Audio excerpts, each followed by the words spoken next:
A single warning, two unlikely allies, and a race against time across the Texas plains. What they discover on that ride will change everything. Thank you so much for watching and for all your comments. Let me know at the end if you liked the story and where you're watching from and why you're following this. The scorching Texas sun beat down mercilessly on the parched landscape of Comanche territory in the summer of 1875. Tall Buffalo, a proud Comanche warrior of 25 summers, rode his painted Mustang across the rolling plains, his dark eyes scanning the horizon with the vigilance that had kept him alive through years of conflict with white settlers. The peace treaties meant little to many of his people, who had watched their hunting grounds shrink and their way of life threatened.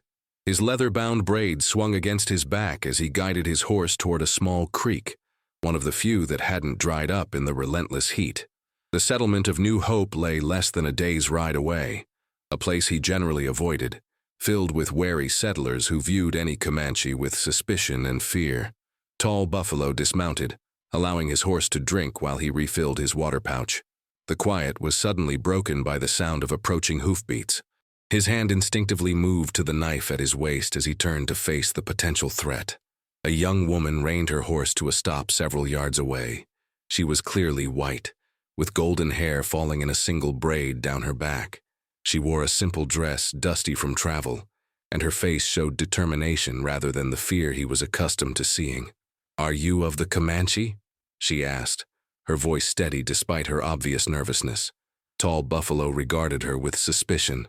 "I am Numunu," he replied, using his people's name for themselves. "Why does a white girl ride alone in dangerous lands?" She slid down from her horse, keeping her distance but standing her ground. "My name is Sarah Thompson. I've come from New Hope. You need to come with me." The absurdity of her demand made him laugh, a short, sharp sound of disbelief. "Why would I follow a white girl anywhere?" he asked, crossing his arms across his chest. "Because your people are in danger," she replied simply, "and I think you're the only one who can help them." His laughter died. "What do you know of my people?" Sarah took a cautious step forward. "The U.S. Army is planning to raid your village tomorrow at dawn. Captain Morris believes your band has been stealing cattle. He means to make an example of your people." "How would you know this?" Tall Buffalo's voice was cold with suspicion. "My father is the doctor in New Hope. The soldiers came to his clinic. I overheard them talking." Her blue eyes met his directly. "I know what happened at Sand Creek and at the Washita River. I couldn't stay silent." Tall Buffalo studied her face, looking for signs of deception. "Why would you risk yourself for Comanche?" "Because it's wrong," she said simply. "And because I know your chief, White Eagle, has been keeping peace. These accusations are false." His eyes narrowed. "How do you know White Eagle?" "He brought his son to my father when the boy was sick with fever last winter. My father treated him. Your chief has honored the peace." Tall Buffalo remembered this. The chief's youngest son had indeed fallen ill, and against all tradition, White Eagle had sought help from the white medicine man when their own healers could not break the fever. "If you're lying," he began. "I'm not," she interrupted. "But we're wasting time. Your village is half a day's ride from here. The soldiers will move at first light." He weighed his options quickly. If she spoke truth, his people, including his mother and sisters, were in grave danger. If it was a trap, he was but one warrior, and his life would be a small price to pay for the safety of his band. "I will go," he decided. "But you will ride with me." "I expected nothing less," Sarah replied, gathering her horse's reins. "I know a route that avoids the army patrols." As they mounted their horses, Tall Buffalo cast a sidelong glance at this strange white woman, who risked herself for Comanche lives. Why would the daughter of a white healer care what happens to my people?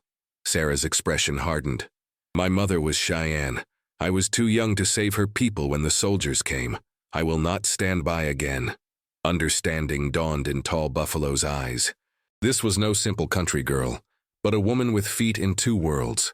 Like many of the mixed-blood children who lived in the shadows of both societies, belonging fully to neither. They rode hard through the afternoon, the landscape changing from open plains to rocky outcroppings that provided some shelter from both the sun and potential watching eyes. Sarah proved to be a skilled rider, keeping pace without complaint, despite the grueling conditions. The soldiers have a new commander, she explained as they paused briefly to rest the horses. Captain Morris wants to make a name for himself. He doesn't care about the peace treaties. Many white chiefs speak of peace with forked tongues, Tall Buffalo replied bitterly. They make marks on paper, then send soldiers to kill us anyway. Not all whites want war, Sarah countered. My father has treated your people whenever they've come to him. There are others in New Hope who trade fairly. A few good hearts do not stop the tide that washes away our hunting grounds, he said, scanning the horizon. But I will remember that Sarah Thompson's heart is good. As the sun began to sink toward the western hills, Tall Buffalo felt the first stirrings of genuine worry. They were still several hours from the village. Even riding through the night, they would barely arrive before dawn. We must ride faster, he said grimly, swinging back onto his Mustang. Sarah nodded. Determination etched on her face as she mounted her own horse. Then we ride as if the wind itself chases us. And ride they did, through the gathering darkness, their shared purpose creating an unlikely alliance between the Comanche warrior and the country girl with Cheyenne blood, each carrying the weight of their people's painful history, yet pushing forward toward an uncertain dawn. The night enveloped them like a dark blanket, stars emerging overhead as Tall Buffalo and Sarah pushed their horses to the limits of endurance. The moon cast long shadows across the landscape, transforming familiar terrain into a ghostly world of silver and black. Neither spoke much, conserving energy for the urgent journey ahead. Your horse needs rest, Tall Buffalo finally said, noticing how Sarah's mount had begun to labor beneath her. We stopped briefly. They dismounted near a small stand of cottonwoods, the trees offering some protection from watching eyes.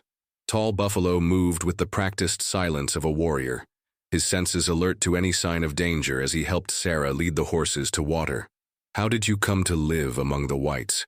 He asked quietly, curious about this woman who bridged two worlds. Sarah stroked her horse's neck as the animal drank.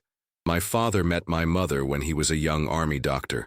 He left the military because he couldn't bear what they were doing to her people. They fell in love, married in secret.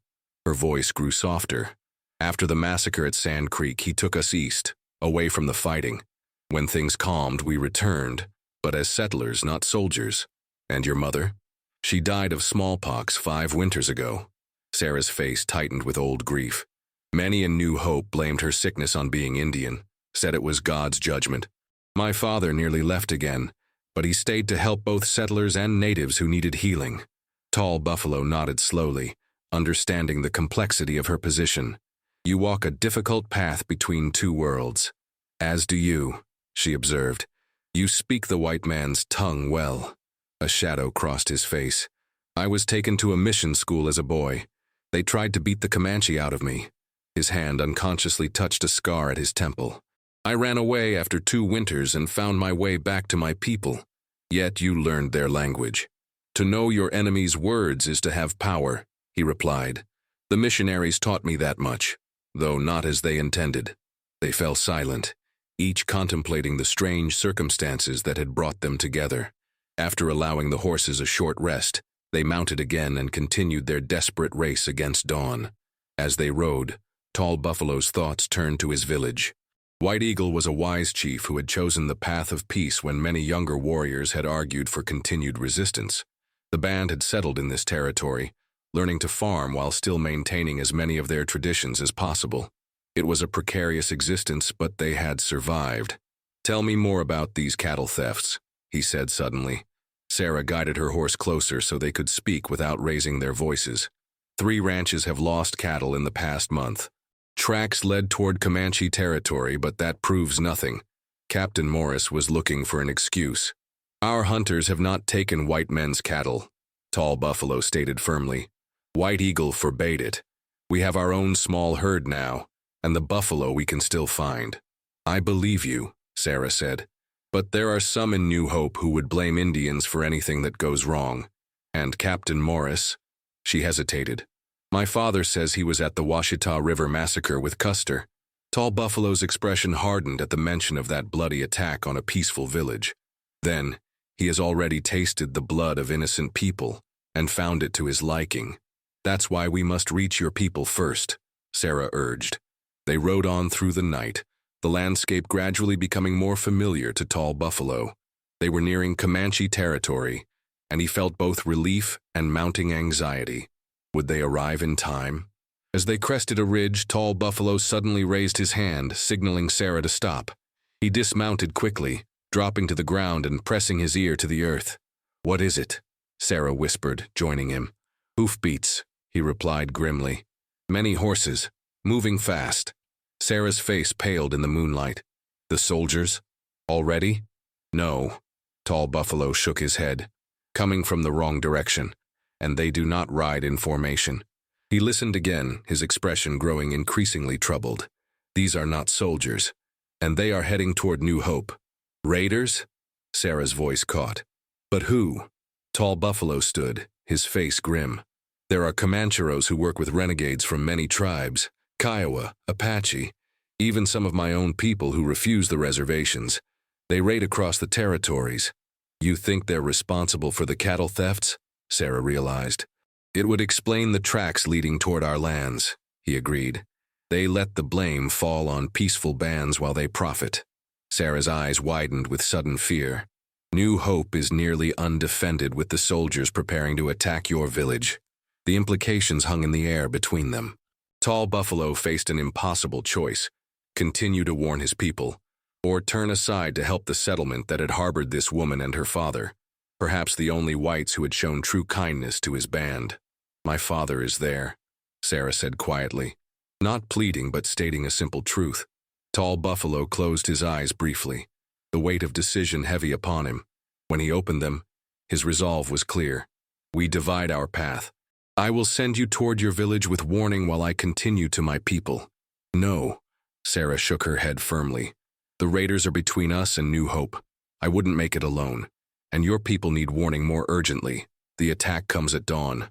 "Then what do you suggest?" he asked, frustration edging his voice. "We continue to your village together," she said. "We warn your people, and then perhaps some of your warriors can ride with us to New Hope. We save both." Tall Buffalo considered her words. It was a desperate plan, requiring his people to help protect the very settlement whose soldiers planned to attack them. Yet the alternative was to abandon either his own people or this woman who had risked everything to warn them. "White Eagle is a wise chief," he said finally. "He will see that helping New Hope proves we are not the raiders. It may prevent future attacks." Relief flooded Sarah's face. "Thank you." "Do not thank me yet," he cautioned. "We must still reach my village before dawn, and then convince my people to help those who have often been their enemies." They mounted again, pushing their tired horses to greater speed. The eastern sky remained dark, but Tall Buffalo knew the night was waning. Time was their most dangerous enemy now. As they rode, a new understanding grew between them. Two people from different worlds, united by a common desire to prevent bloodshed on both sides. Whether their desperate plan would succeed remained to be seen, but in this moment, riding side by side through the darkness, they had found an unlikely alliance that transcended the conflicts of their peoples. "There," Tall Buffalo finally said, pointing to a distant rise where the land dipped into a sheltered valley. "My village lies just beyond. We may yet arrive in time." The first hints of dawn were beginning to lighten the eastern sky as Tall Buffalo and Sarah crested the final ridge overlooking the Comanche encampment. Below them, nestled in the protective embrace of the valley, teepees stood in a semicircle around a central gathering place. A small herd of horses grazed nearby, with a few warriors already awake and tending to early morning duties. "We made it," Sarah breathed, relief evident in her voice. "Just barely," Tall Buffalo replied, his sharp eyes scanning the horizon for any sign of approaching soldiers. "Come, we must speak with White Eagle immediately." They urged their exhausted horses down the slope, approaching the village at a canter. Their arrival caused immediate commotion. Women paused in their morning work, children pointed and called out, and several warriors moved swiftly to intercept them, hands on weapons. "Tall Buffalo returns with a white woman," someone shouted in Comanche. White Eagle emerged from his teepee, his aging but still powerful frame draped in a blanket against the morning chill. Despite his 60 winters, the chief stood tall, his face deeply lined, but his eyes sharp and alert. "What is this, Tall Buffalo?" he demanded as they dismounted. "Why do you bring a white woman to our camp?" Tall Buffalo stepped forward, raising his hand in respect before speaking urgently in Comanche. "Great Chief, this woman rode alone to find me with warning. Soldiers from New Hope plan to attack our village at dawn, blaming us for cattle raids we did not commit." Murmurs spread through the gathering crowd. White Eagle's expression remained impassive, though his eyes narrowed slightly as he shifted his gaze to Sarah. "You speak our tongue?" he asked her in English. "No, Chief White Eagle," she replied respectfully. "But I remember you. I am Sarah Thompson, daughter of Dr. Say Thompson, who treated your son last winter." Recognition flickered in the old chief's eyes. The healer's daughter with Cheyenne eyes. "Why would you betray your own kind to warn us?" "I betray no one by preventing an unjust attack," Sarah answered steadily. "My father taught me that all lives hold equal value. The soldiers blame you for crimes you didn't commit." White Eagle studied her for a long moment before turning back to Tall Buffalo. "You believe her?" "I do," Tall Buffalo replied without hesitation. "And there is more. On our journey, we discovered riders heading toward New Hope, Comancheros and renegades. With the soldiers planning to attack us, the settlement will be defenseless." This news sent a fresh wave of murmurs through the assembled people. White Eagle raised his hand for silence. "So the real thieves move against the white settlement while their soldiers come for us," he mused, his weathered face grave. "What would you have us do, Tall Buffalo?" "Prepare our people to move to the hidden canyon," Tall Buffalo suggested. "The women, children, and elders will be safe there. Then I propose we send warriors, not to fight the soldiers, but to help defend New Hope against the raiders." Outraged protests erupted from several of the younger warriors. "Help the whites who come to kill us?" Black Knife, a fierce young warrior, spat on the ground. "Let the raiders have them."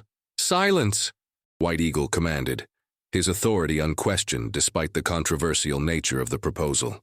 He turned to Sarah. "You would have us save those who wish us harm?" Sarah met his gaze directly. "If you defend New Hope from these raiders, no one can deny your innocence.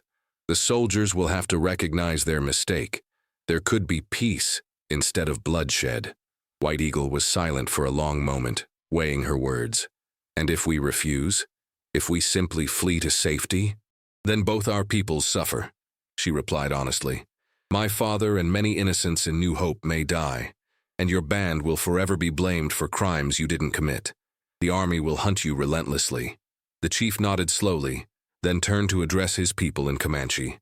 Tall Buffalo translated quietly for Sarah. "White Eagle says this is not a simple choice. The white soldiers have broken many promises, killed many of our people.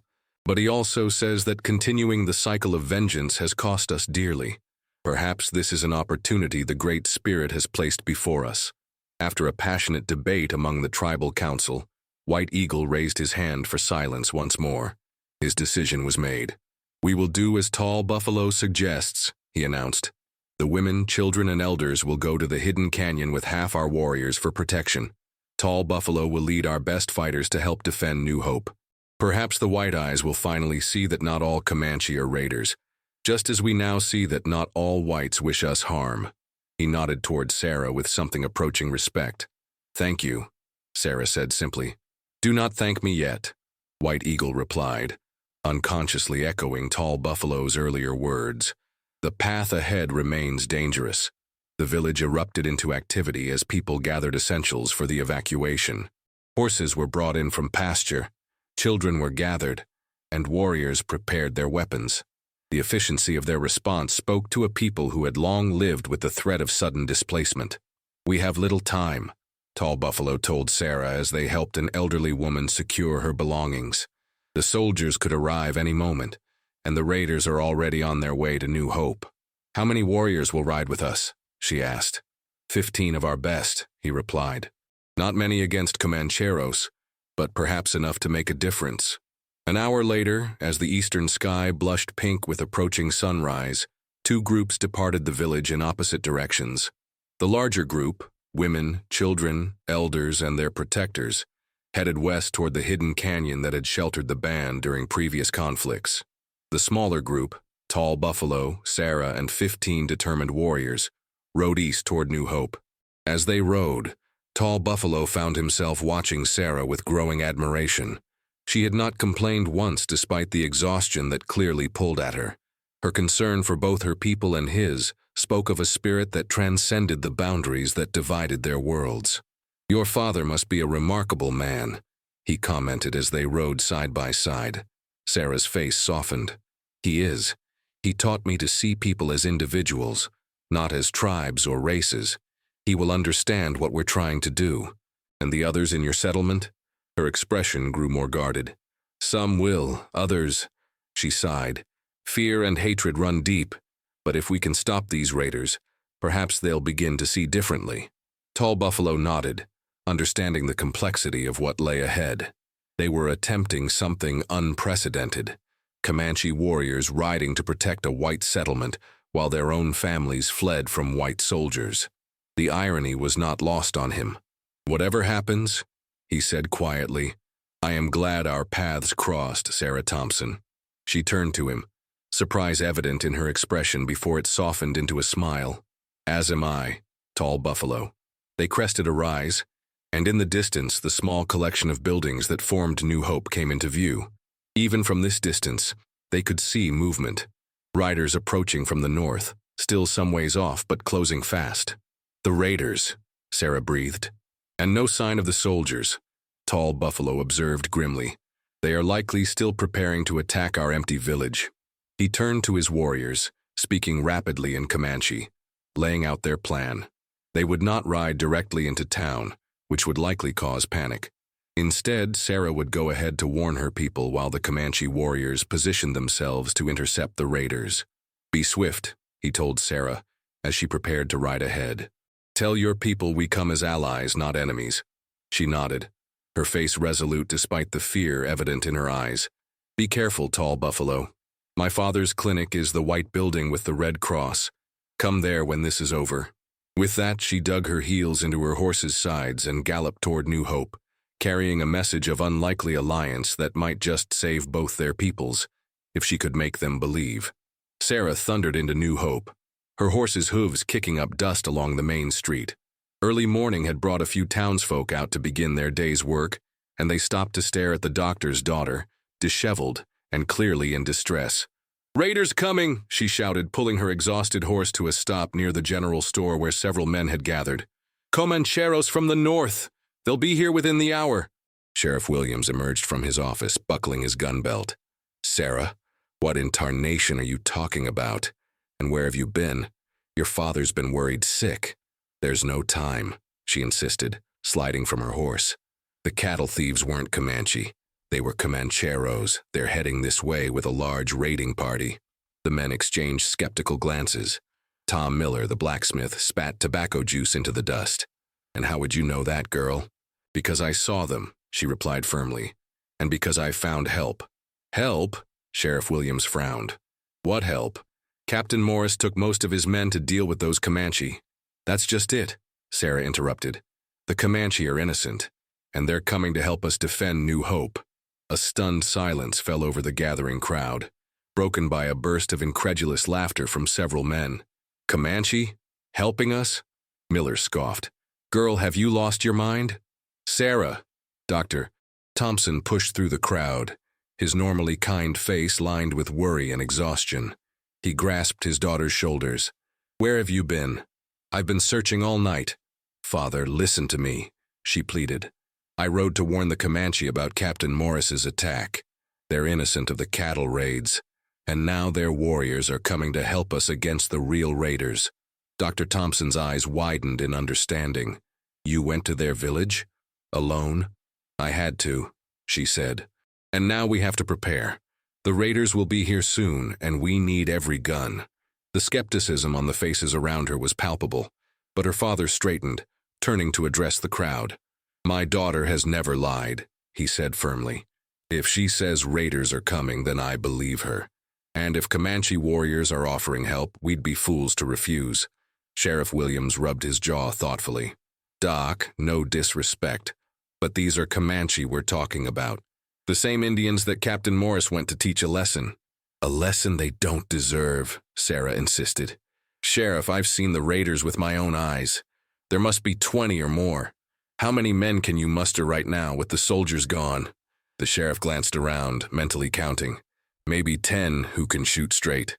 Then we need the Comanche, Dr. Thompson concluded. Simple as that. A tense silence fell over the crowd.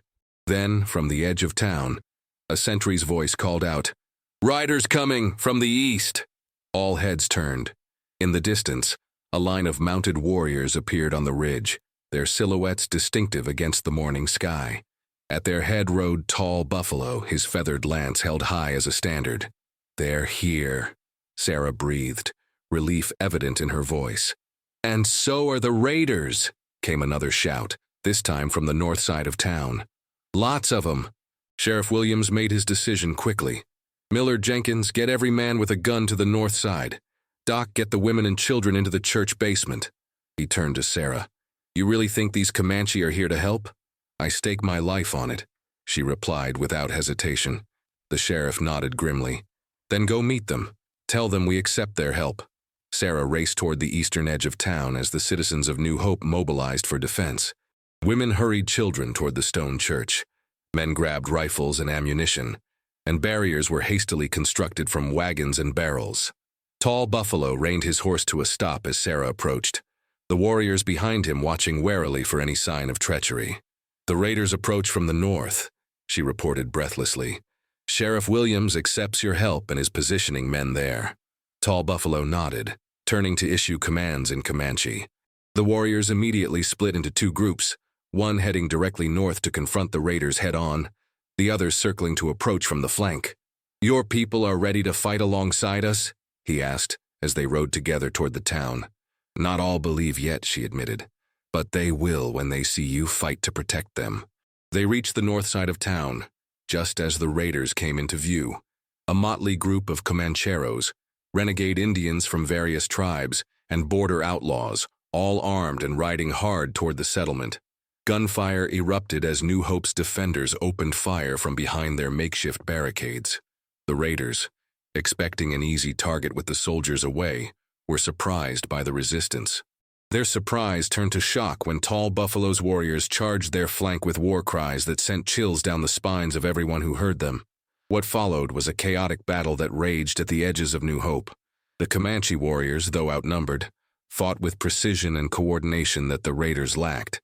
Tall Buffalo himself was everywhere, his lance claiming 2 raiders before he was forced to resort to his rifle. Sarah helped her father tend to the wounded, shuttling between the church basement and the battle lines. She glimpsed Tall Buffalo several times, directing his warriors, helping a wounded townsman to safety, fighting with the skill of a man born to battle. The tide turned when Sheriff Williams led a desperate charge that broke the raiders' line, forcing them to retreat. The Comanche warriors pursued, ensuring the threat would not regroup and return. As the gunfire faded, an uneasy silence fell over New Hope. Townspeople emerged cautiously from their shelters to find Comanche warriors dismounting in their streets, not as conquerors, but as allies who had shed blood in their defense. In front of the doctor's clinic, Tall Buffalo dismounted wearily, blood seeping from a graze along his arm. He found Sarah tending to a wounded townsman on the porch. "Your people fought well," he said simply. She looked up, relief flooding her face at the sight of him. "As did yours. Come inside. Let me tend to that arm." As she bandaged his wound, Dr. Thompson entered with news. "A rider just came from the east. Captain Morris and his men are returning." Tall Buffalo tensed. "My people?" "Safe," the doctor assured him. "The soldiers found an empty village and were returning when they heard the gunfire. They should be here within the hour." "Then I should take my warriors and go," Tall Buffalo said, rising. "Many of your people will not understand what happened here today." "No," Sarah said firmly, placing a hand on his arm. "You're not leaving. Not like this. What happened here today changes everything." Dr. Thompson nodded in agreement. "My daughter is right. Your people saved this town. Captain Morris needs to understand that." When Captain Morris rode into New Hope an hour later, he was met with an unprecedented sight. Comanche warriors standing alongside townspeople, helping to rebuild damaged structures and tend to the wounded. At the center of the town square stood Sheriff Williams, Dr. Thompson, Sarah, and Tall Buffalo, representatives of 2 worlds finding common ground. "What is the meaning of this?" the captain demanded, his hand moving toward his sidearm. Sheriff Williams stepped forward. "These Comanches saved our town today, Captain. They fought alongside us against the real cattle thieves, Comancheros and renegades who've been operating in the territory." "That's absurd," Morris scoffed. "These savages were innocent," Dr. Thompson interrupted firmly. "We have prisoners who've confessed. The Comancheros deliberately left tracks leading toward Comanche territory."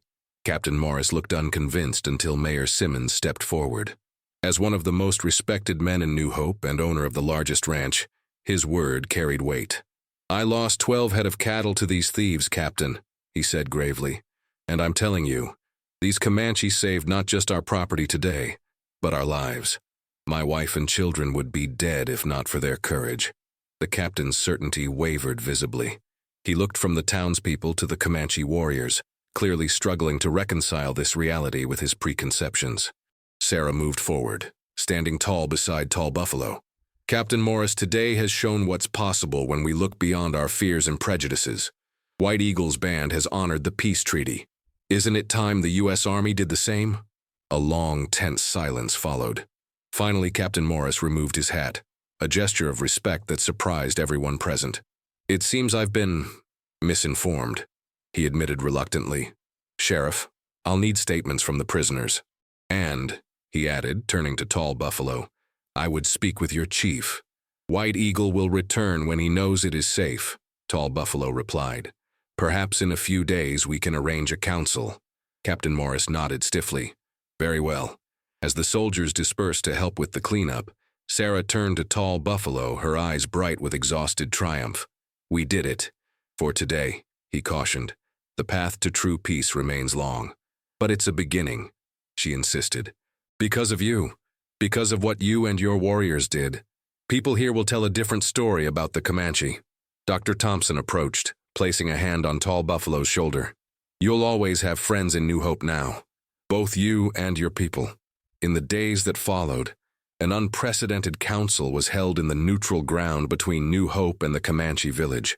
White Eagle and Captain Morris signed a new agreement, one that acknowledged the Comanche band's innocence and established clearer boundaries and protections.